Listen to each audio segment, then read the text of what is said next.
Il y a presque 50 ans, le programme Apollo devient un grand succès. L'atterrissage de Neil Armstrong et Buzz Aldrin sur la Lune.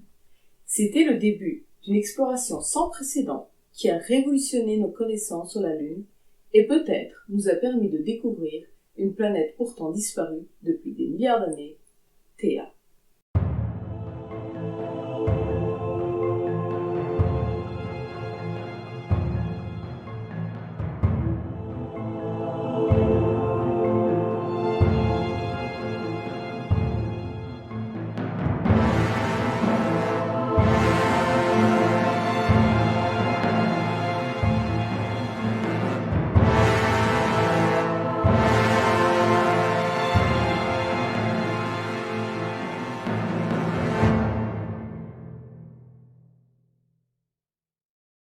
Au XIXe siècle, George Darwin, le frère du fameux Charles Darwin, se propose d'expliquer l'origine de la Lune.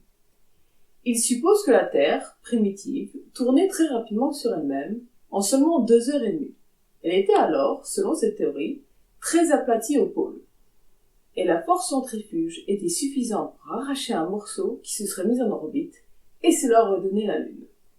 Les scientifiques ont aussi proposé que l'océan Pacifique s'était formé à cause de cet événement. Ce volume de matière éjectée dans l'espace aurait laissé un grand vide, devenu un grand océan.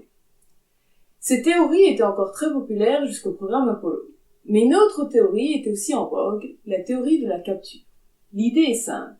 La Lune et la Terre se seraient formées séparément, et la Lune aurait été capturée par la gravité de la Terre. Mais alors, quelle théorie est correcte ? Pour répondre à cette question, il nous faut chercher des indices. Et c'est ce que les scientifiques ont fait, et continuent de faire depuis les débuts de la conquête de la Lune. Premier indice, le mouvement de la Lune. Pendant les missions Apollo, les astronautes ont posé sur la Lune des réflecteurs conçus pour réfléchir la lumière d'un faisceau laser. Ensuite, depuis la Terre, on tire régulièrement un puissant faisceau laser vers la Lune, qui est donc renvoyé vers la Terre grâce à ces réflecteurs. Et on calcule le temps précis qu'il a fallu au faisceau laser pour aller sur la Lune et revenir. Sachant que le laser voyage à la vitesse de la lumière, ceci permet aux scientifiques de calculer la distance précise entre la Terre et la Lune. Résultat, la Lune s'éloigne de la Terre en moyenne de 3,8 cm par an. Mais pourquoi la Lune s'éloigne-t-elle ? Ce sont les effets de marée qui sont responsables. La Lune attire le côté qui est le plus proche d'elle avec plus de force que le côté qui est plus éloigné. C'est pour cela que nous avons des marées, parce que l'eau est littéralement attirée par la Lune, mais en fait la Terre elle-même se déforme légèrement, et même si on ne le ressent pas, le sol lui-même peut se soulever de plusieurs dizaines de centimètres. Mais comme la Terre tourne plus vite que la Lune, cette zone de la Terre soulevée par l'attraction de la Lune est en avance sur l'orbite lunaire. Cette masse supplémentaire attire donc la Lune et augmente l'énergie de son orbite qui donne alors à la Lune une orbite plus grande. Ce phénomène tend à ralentir la rotation de la Terre de 2,3 millisecondes par siècle. Cela continuera jusqu'à ce que la Terre montrera toujours la même face à la Lune. Et à ce moment-là, la Lune sera fixe dans le ciel et semblera ne plus beaucoup bouger. Mais cela prendra des milliards et des milliards d'années. Comme vous pouvez l'imaginer, les forces de marée de la Terre sur la Lune ont déjà eu cet effet, et c'est pourquoi la Lune montre toujours la même face. On a donc 2 choses importantes.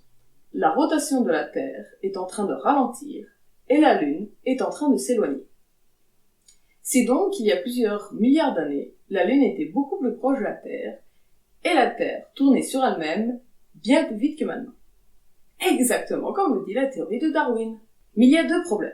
D'abord, on connaît bien mieux l'histoire géologique de la Terre et on sait maintenant que la formation de l'océan Pacifique et la dérive des continents n'ont rien à voir avec la Lune. Il y a un autre problème, beaucoup plus sérieux. On peut calculer la vitesse minimum de rotation de la Terre qu'il aurait fallu pour qu'un morceau se détache. Mais cela ne colle pas avec les mesures actuelles. La Terre tourne certainement plus vite sur elle-même au moment de la formation de la Lune, mais pour que la théorie de Darwin fonctionne, il faut supposer que la Terre tournait sur elle-même en approximativement 2 heures et demie. Mais il n'aurait pas été possible pour la Terre de ralentir jusqu'à 24 heures par jour, considérant l'éloignement actuel de la Lune. La Lune aurait dû être envoyée sur une orbite plus large. Selon certaines estimations récentes, les journées avaient une durée de 6 heures quand la Lune venait de se former, ce qui est beaucoup trop long pour la théorie de Darwin. Pour ces raisons, et d'autres encore, la théorie de Darwin est complètement rejetée aujourd'hui. Bien sûr, on parle ici de la Lune, pas de la sélection naturelle. Ça, c'est l'autre Darwin. Nous avons beaucoup de roches venues de la Lune. La plupart ont été rapportées par les astronautes lors des missions Apollo. L'analyse de ces roches nous a donné de nombreuses informations. L'une des mesures cruciales est la mesure des ratios des isotopes de l'oxygène. Tous les noyaux d'atomes d'oxygène ont par définition le même nombre de protons. 8 protons. Mais tous n'ont pas le même nombre de neutrons. Et lorsque deux noyaux ont le même nombre de protons, mais des nombres de neutrons différents, on dit que l'on a des isotopes différents. Dans le cas de l'oxygène, il existe 3 isotopes différents, l'oxygène 16, l'oxygène 17 et l'oxygène 18 qui ont respectivement 8, 7 et 9 neutrons. Si on mesure les abondances relatives de ces isotopes sur 2 planètes différentes, on trouve des résultats différents. Mais lorsque l'on compare les ratios isotopiques de l'oxygène sur Terre et sur la Lune, là on trouve la même chose. Donc, non seulement la théorie de Darwin n'est pas correcte, mais l'autre théorie dont nous avons parlé, la Lune qui se serait formée indépendamment de la Terre, avant d'être capturée par la gravité de la Terre, ne peut pas être correcte non plus. Si cette théorie était vraie, et à moins d'une coïncidence miraculeuse, les ratios isotopiques de l'oxygène devraient être différents sur la Terre et sur la Lune. Des mesures ont aussi été faites des abondances relatives des isotopes du titane, encore une fois avec les mêmes résultats. L'analyse des roches lunaires nous donne encore un autre indice. Les roches trouvées sur la Lune sont des roches magmatiques, ce qui nous montre que la surface de la Lune était dans le passé un magma liquide. Passons maintenant à une autre découverte, encore une fois grâce au programme Apollo. Les astronautes ont installé sur la Lune des sismomètres capables donc de mesurer non pas les tremblements de terre, mais des tremblements de lune. Il n'y a pas de tectonique des plaques sur la Lune, mais il existe quand même des tremblements de lune à cause des effets de marée causés par la gravité de la Terre. En analysant précisément les données obtenues, on peut modéliser la propagation des ondes sismiques à l'intérieur de la Lune, comme la plupart des autres planètes et grosses lunes du système solaire. Il existe au centre de la Lune un noyau dense, principalement constitué de feu. On a fait alors une découverte intéressante. Il s'avère que le noyau de la Lune est anormalement petit. Son rayon est à peu près de 25% le rayon de la Lune. Alors que la plupart des planètes telluriques, c'est-à-dire non gazeuses, ont un noyau en général d'environ 50%. Mercure est cependant une exception, ayant un noyau anormalement gros, mais ça, c'est une autre histoire. Pour tenter de comprendre la formation de la Lune, il nous faut retourner dans le temps et comprendre ce qui se passait à ce moment-là. Les planètes se sont formées dans un disque de poussière autour du Soleil. Par la gravité, ces poussières se sont agglomérées en boules qui ont grossi au fur et à mesure qu'elles attiraient des poussières ainsi que d'autres amas de poussière plus petits. Imaginez donc un monde de poussière, d'astéroïdes et de mini-planètes, avec des collisions fréquentes. Cela correspond-il à la réalité? On ne peut pas revenir dans le temps pour l'observer directement, mais on peut observer d'autres systèmes solaires qui sont encore en formation. Ici, vous pouvez voir une image prise par le grand réseau d'antennes millimétriques, submillimétriques de l'Atacama, un des plus grands radiotélescopes du monde. La luminosité et la température de l'étoile montrent que l'étoile est très jeune, et on voit clairement ce disque de poussière dont nous parlions. On y voit des zones circulaires où la quantité de poussière est plus faible. C'est là que se forment les premières planètes, et la théorie du disque de poussière protoplanétaire semble donc correcte. On sait aussi qu'au début du système solaire, les collisions étaient fréquentes. Là encore, on peut observer ce qui se passe dans d'autres systèmes. Le télescope spatial Spitzer a observé une augmentation de la luminosité infrarouge autour de l'étoile NGC 2547ID8 pendant plusieurs mois. L'explication la plus simple est la collision de 2 gros astéroïdes produisant une grande quantité de poussière autour de l'étoile. On a donc de bonnes raisons de penser qu'il y ait pu avoir dans le passé des collisions de grande ampleur. Récapitulons tous les indices accumulés. La Lune était autrefois très proche de la Terre. Les rapports isotopiques des roches lunaires et terrestres sont très semblables.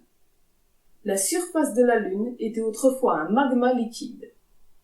La Lune a un noyau anormalement petit. Les collisions entre protoplanètes ne sont pas rares lorsqu'un système planétaire est encore jeune. La théorie la plus populaire à l'heure actuelle est la suivante.